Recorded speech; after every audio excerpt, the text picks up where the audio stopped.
ఈ మధ్య viral fevers చాలా కామన్ అయిపోయాయి. ప్రత్యేకంగా స్కూల్కి వెళ్లే పిల్లల్లో తరచూ వైరల్ ఫీవర్స్, కోల్డ్, కాఫ్ వస్తుంటాయి. దీనికి హోమియోపతిలో మెడిసిన్స్ ఏమైనా ఉంటాయా? డాక్టర్ గారి మాటల్లోనే వినేద్దాం. ఈ రాబోయే వైరస్ వాళ్ళకి అటాక్ చేయకుండా దీంట్లో ప్రివెన్షన్ మెడిసిన్ లాస్ట్ టైం మీ దగ్గర నేను కరోనాకు ముందు తీసుకున్నా. దానివల్ల నేను చాలా వరకు సేవ్ అయ్యా చెప్పాలంటే. మా ఫ్యామిలీ మొత్తం ఎటువంటి దాంట్లో పడకుండా, ఫస్ట్ దీంట్లో పడకుండా సెకండ్ దాంట్లోకి పడ్డా వెంటనే మనం బయటకు పడగలిగాం. ఆల్రెడీ మేము మా దగ్గర ఉన్నప్పుడు ఒక పర్సన్ 3 months తీసుకుంటే వాళ్ళకి ఆల్ పర్పస్ అని ఒక మెడిసిన్ సెలెక్ట్ చేస్తాం.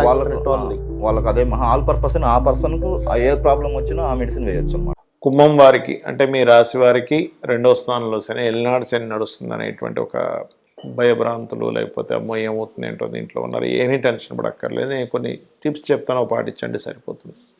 ఫస్ట్ ఆఫ్ ఆల్ ఇక్కడ 12వ అధిపతి 11వ అధిపతి అవుతాడు. సారీ, లగ్నాధిపతి 12వ అధిపతి అవుతాడు శని మీకు. అయి 2లో ఉన్నాడు అంటే ఏంటి?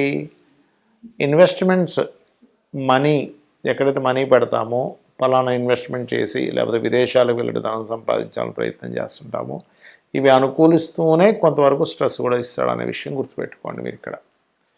అలాగే మీరు ఎప్పుడు కూడా ఇలాగ 12వ అధిపతి 2లో ఉన్నప్పుడు తోబుట్టు వరుస వారితో మీరు ఏదైతే ఇన్వెస్ట్మెంట్స్ చేయిస్తూ వాళ్ళతో మీరు ఏదైతే కలిసి చేస్తారో ఈ పర్టికులర్గా ఈ యొక్క అంశాల్లో చాలా చాలా జాగ్రత్తగా ఉండాలి. అయితే 2 శని ఎప్పుడు కూడా మీకు గృహ వాహన సంబంధించినటువంటి విషయంలో అనుకూలతనిస్తాడు, గుర్తుపెట్టుకోండి. 2 శని విద్యా సంబంధించిన విషయాల్లో కూడా మనం అనుకుంటా శని కదండి, అట్లా కాదు. కాకపోతే కంటి స్థానంలో దృష్టి స్థానంలో ఉన్నాడు కాబట్టి కాస్త నైట్ టైం ఫోన్స్ చూడటము, అదేవిధంగా ఎక్కువసేపు చదువుతున్నప్పుడు కళ్ళు లాగుతుంటాయి కుంభం వారికి, గుర్తుపెట్టుకోండి. అయితే ఇక్కడ సంతానం విషయంలో అనుకూలత మరియు లోన్స్ లభించడము, ఉద్యోగ సంబంధించినటువంటి విషయంలో అనుకూలత, ఇన్సూరెన్సెస్ మూలంగా కలిసి రావడం కూడా 2లో ఉండేటువంటి శనిస్తాడు, గుర్తుపెట్టుకోండి కుంభం వారికి ప్రత్యేకంగా. అయితే ఇక్కడ మీ యొక్క జీవిత భాగస్వామికి అది అష్టమ శని అవుతూ ఉంటుంది కుంభం వారికి. కాబట్టి వారు ఏదైనా కాస్త వాహనం మీద వెళ్ళేటప్పుడు కానివ్వండి, కొంచెం ఆరోగ్య విషయంలో కానివ్వండి, కుంభం వారి యొక్క జీవిత భాగస్వామి ఆరోగ్య విషయంలో ఈ పని చేయడం వల్ల కొంత నిందలు పడతాము అనుకునేటువంటి విషయంలో కాస్త జాగ్రత్త వహిస్తూ ఉండాలి.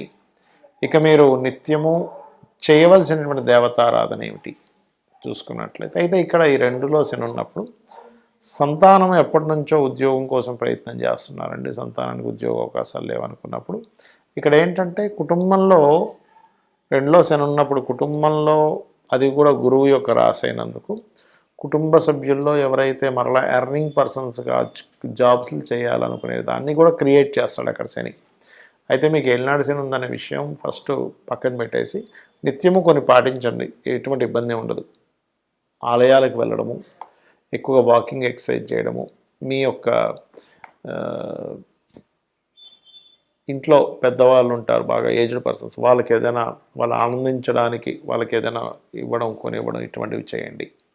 చండీ పారాయణం చేయండి, గోవులకు కాస్త గ్రాసము, క్యారెట్స్, బెల్లము తినిపించండి, అనే విధాలు బాగుంటుంది. శని ఏలినాడు శని అనుకోండి, అర్ధాష్టమ శని అనుకోండి, అష్టమ శని అనుకోండి, లేదా శని మహాదశలు అనుకోండి, శని అంతర్దశలు అనుకోండి. మొట్టమొదటిగా మనం అమ్మో కష్టాలు ఇచ్చేస్తాడు, అమ్మో ఫైటింగ్ చేయాలి, అయ్యి బాబాయ్ ఏమైపోతుందో, ఫస్ట్ ఈ భయం నుంచి బయటికి రండి. ఎందుకంటే ఫైటింగ్ మనమే కాదు, దేవతలు కూడా వాళ్ళు ఫైట్ చేస్తారు లైఫ్లో. మనమందరం మొక్కేటువంటి లలిత అమ్మవారు బండాసుడితో ఫైట్ చేయలేదా? శివుడు త్రిపురాసుర సంహారం చేశాడు. గణపతి, మనం చూడండి ఏ దేవతను తీసుకోండి, వాళ్ళకేమి సుఖంగా హ్యాపీగా అలా ఏం కూర్చొని లేరు. ఆంజనేయ స్వామి మనకి లంకకు 100 యోజనాల లంక ఇక్కడి నుంచి ఎగురుకుంటూ వెళ్ళి అక్కడ చాలా బీభత్సం చేసి మళ్ళీ వచ్చాడు. శ్రమ పడకుండా ఉన్నారా ఒకసారి ఆలోచించండి. మహాగణపతి, ఆయన గణపతి యొక్క వృత్తాంతంలో మనం విన్నాంగా. అదేవిధంగా శివుడు, విష్ణువు ఎన్ని అవతారాలు ఎత్తాయండి, రామావతారం, కృష్ణావతారం. ఎందుకు, ఏం కష్టం, ఎందుకు నాకు ఇవన్నీ ఎందుకని చెప్పి దూరంగా ఉండొచ్చుగా. అంటే మన జీవితం దేవతలైనా, యక్షులైనా, గంధర్వులైనా, మనుష్యులైనా ప్రతి జీవి కూడా దేవతలతో సైతం వాళ్ళ లైఫ్లో ఒక కృషి చేసేటువంటిది, ఫైట్ చేసేటువంటిది ఉంది. మనందరం ఏంటంటే ఫైట్కి దూరంగా పారిపోతున్నాం, అమ్మో నాకు వద్దు. అది సంసార చక్రం నుంచి కూడా దూరంగా పారిపోతున్నాం. అమ్మో నాకు వెళ్ళొద్దు, ఎవడు పడతాడు, అమ్మో నాకు పిల్లలు వద్దు, ఎవడా బాధ్యత తీసుకుంటారు, అమ్మో నాకు ఉద్యోగం వద్దు, చక్కగా నేను ఈ ఆశ్రమంకి వెళ్ళిపోతాను అని అనుకుంటున్నారు. కానీ ఇక్కడ మీరు అర్థం చేసుకోవాల్సింది ఏంటంటే ఇవన్నీ మీ యొక్క కర్మలు. శని కర్మకారకుడు, కర్మను అందించడం మాత్రమే శని యొక్క బాధ్యత. అంతేగాని శని వస్తున్నాడు అనగానే అమ్మో ఏదో అయిపోతుంది, ఏదో మునిగిపోతుంది, ఏదో అయిపోతుందని కాదు ఇక్కడ మీరు అర్థం చేసుకోవాల్సింది.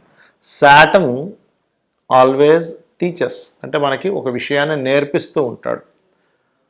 మనకి చూడండి, ఏదైనా కష్టం వచ్చినప్పుడే మనకి దానికి ఇంకొక మార్గం తెలుస్తుంది.